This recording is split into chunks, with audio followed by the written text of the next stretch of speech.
Hello friends, good morning. आज आपण September 2021 मधील पुढचा क्वेश्चन सेक्शन ए मधला जो पुढचा क्वेश्चन आहे, फोर्थ क्वेश्चन, जो आता आपण मागच्या याच्यामध्ये बघितला. आता आपण फिफ्थ क्वेश्चनला सुरुवात करणार आहे. F of x x cube minus 6x square plus 9x plus 18 is it strictly decreasing असं म्हणले. काय म्हणले? स्ट्रिक्टली डिक्रीजिंग आहे. तर तुम्हाला प्रश्न विचारलेला आहे, तर ते त्याचा स्ट्रिक्टली डिक्रीजिंग म्हणलं की त्याचं काय असलं पाहिजे, कुठल्याचा सेट काय असला, कुठल्या सेटमध्ये डिक्रीजिंग असलं पाहिजे. लक्षात घ्या, इथे एफ ऑफ एक्स तुम्हाला दिलेले x cube minus 6x square plus 9x plus 18 हे एक्झाम्पल दिलेलं आहे तुम्हाला, आणि हे स्ट्रिक्टली डिक्रीजिंग आहे का बघायचं. आता डिक्रीजिंग साठी कसं असतं बघा, डिक्रीजिंग असू दे किंवा इन्क्रीजिंग असू दे, डेरिव्हेटिव्ह घ्यायचं. पहिल्यांदा differentiate with respect to x. Differentiate पहिला करणं एक गरजेचं आहे. पहिला डिफरन्शिएट करायचं. डिफरन्शिएट केलं की f dash of x equal to, differentiation तुम्हाला माहिती आहे का बघा, हा 3 पुढे घ्यायचा, 1 कमी करायचा, 3 पुढे घ्यायचा 3x स्क्वेअर, हा 2 पुढे घ्यायचा 12x, 1 कमी करायचा, 2 पुढे घ्यायचा 1 कमी करायचा, आणि हा 9x चं डेरिव्हेटिव्ह 1 आणि 18 चं 0. हे झालं की पहिल्यांदा काय करायचं, त्याच्यातून f dash of x equal to 0. लक्षात घ्या, डिक्रीजिंग असू दे इन्क्रीजिंग असू दे, या दोन्ही कंडिशनला लक्षात ठेवायचं की हे लक्षात ठेवायचं किंवा की अशा पद्धतीनं आपल्याला f dash of x equal to 0 ठेवायचंच आहे. मग f dash of 3x square plus 9 equal to 0. याच्यातून 3 कॉमन काढला, 3x square minus 4x plus 3 equal to 0. आणि मग ह्याचे 3 हा 3 काही 0 असणार नाही, 3 काही 0 असणार नाही, त्या 3 कधी 0 असू शकत नाही, म्हणून ते सोडून द्यायचा त्याचा विषय. आणि मग x square minus 4x plus 3 equal to 0. याचे फॅक्टर तयार करायचे. याचे काय करायचे? फॅक्टर्स तयार करायचे. आणि ते फॅक्टर्स तुम्हाला माहिती आहे, 3 1 जा 3 असे फॅक्टर्स तयार होते. 3 1 जा 3, की जेणेकरून हे क्वाड्रॅटिक इक्वेशन तयार झालं ना. हे काय आहे? Quadratic equation. आणि क्वाड्रॅटिक इक्वेशन तयार झाल्यानंतर मायनस 3 ची स्प्लिट केली, 3 1 जा 3, मायनस 3 मायनस 1 घेतलं तरच हे मायनस 4 मिळेल, आणि तरच हे प्लस 3 मिळेल. Minus into minus plus, minus आणि मायनसची ॲडिशन मायनस 4, आणि ह्याचे दोन ब्रॅकेट तयार होतील, x मायनस 3 आणि x minus 1 equal to 0. therefore x equal to x minus 3 equal to 0 आणि x minus 1 equal to 0. therefore x equal to 3. काय आता बघा, x ची किंमत आता डिक्रीजिंग म्हणजे डिक्रीजिंग याचा अर्थ लक्षात घ्या, डिक्रीजिंग याचा अर्थ साइन मायनस आलं पाहिजे. म्हणजे समजा मी जर का x ची व्हॅल्यू जर 3 घेतली, x ची व्हॅल्यू जर 3 घेतली तर 0 येणार, x ची व्हॅल्यू 3 घेतली तर मायनस 1, 3 घेतली तर 2 येणार. लक्षात घ्या, म्हणजे 3 च्या पेक्षाही लहान आलं पाहिजे, 3 पेक्षाही लहान आलं, कारण 2 आला म्हटलं की 0 टू 0.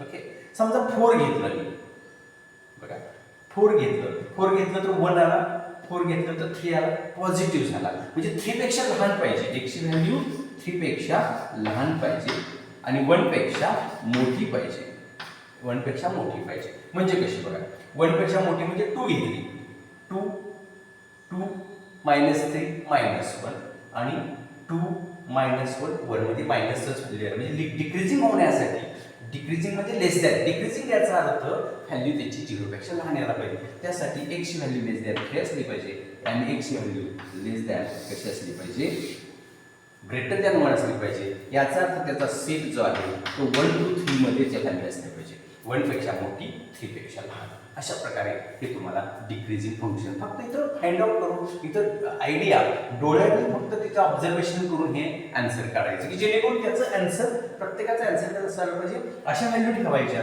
की जेणेकरून त्याचं आन्सर लेस दॅन 0 आलं पाहिजे. मग ह्यातल्या कुठल्या जरी व्हॅल्यू आपण जर घेतल्या तरी सुद्धा ते आन्सर 0 येणार. समजा ह्याच्यात आपण व्हॅल्यू जर 2 घेतली मध्ये लिहा.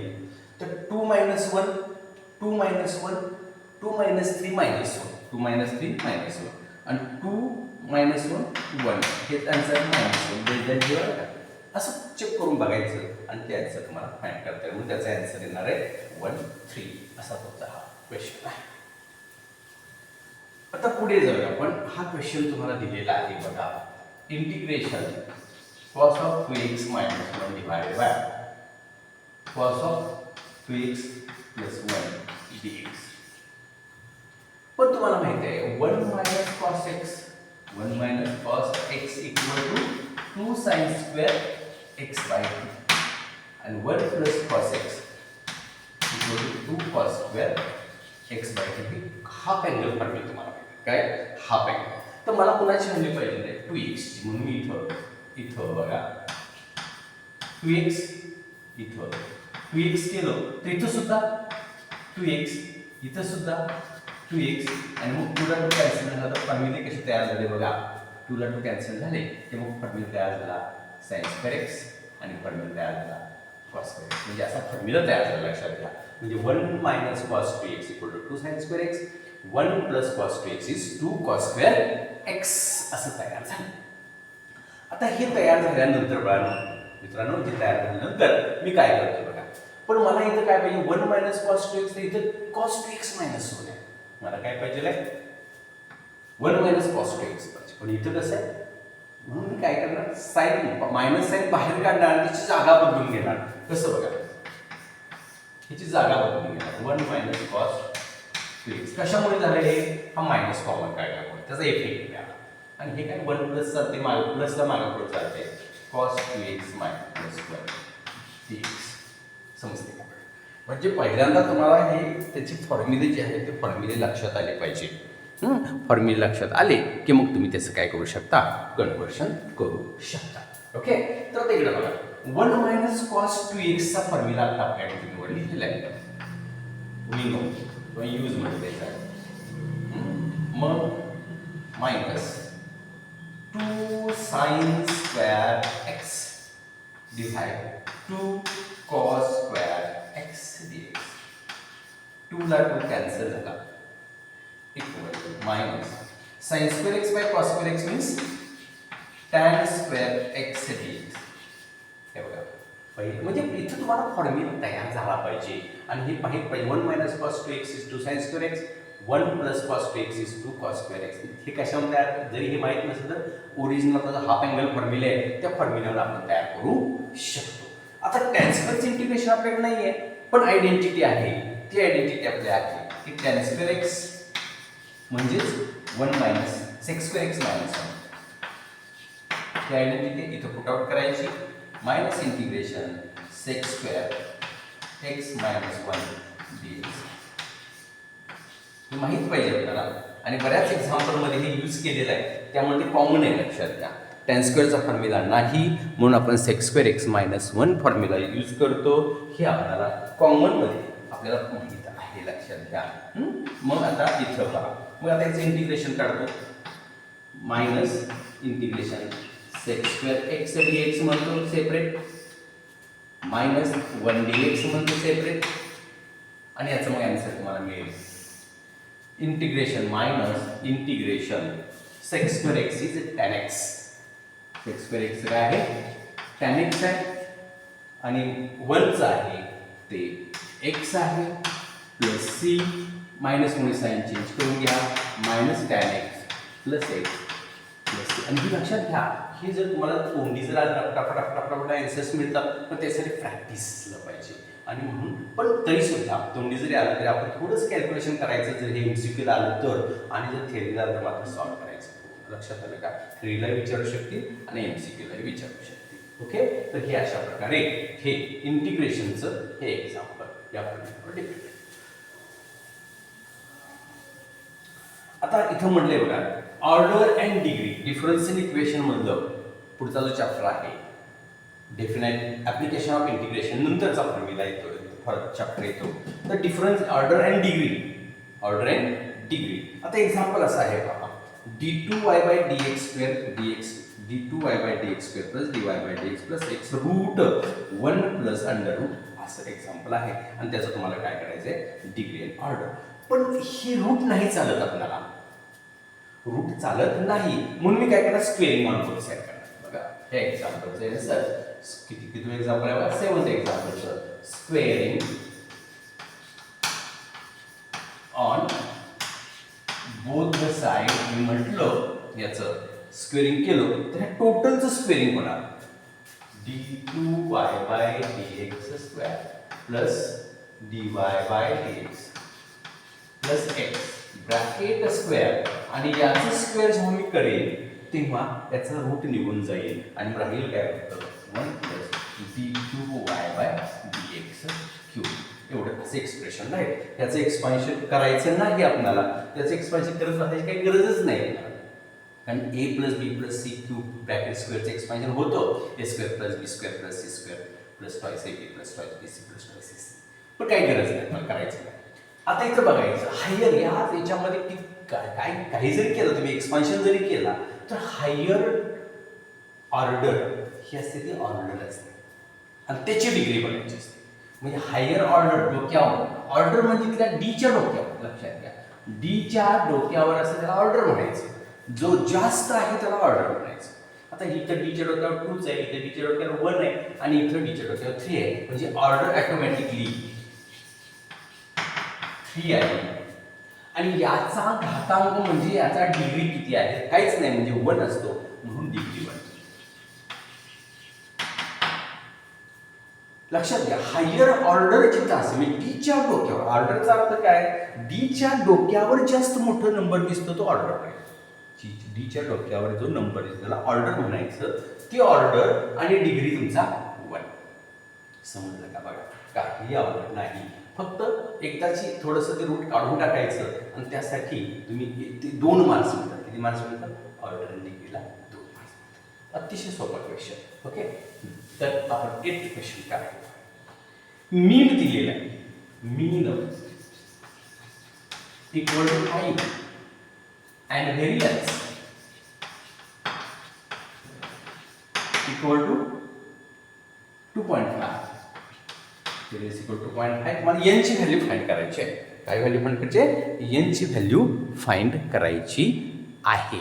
ओके, तर ती n ची व्हॅल्यू फाइंड कशी करायची आपण पाहूया. इकडे बघा, मीन म्हणजे काय तर एक्सपेक्टेड व्हॅल्यू, मीनचा अर्थ एक्सपेक्टेड व्हॅल्यू 5, व्हेरियन्सचा अर्थ काय VAR of x equal to 2.5.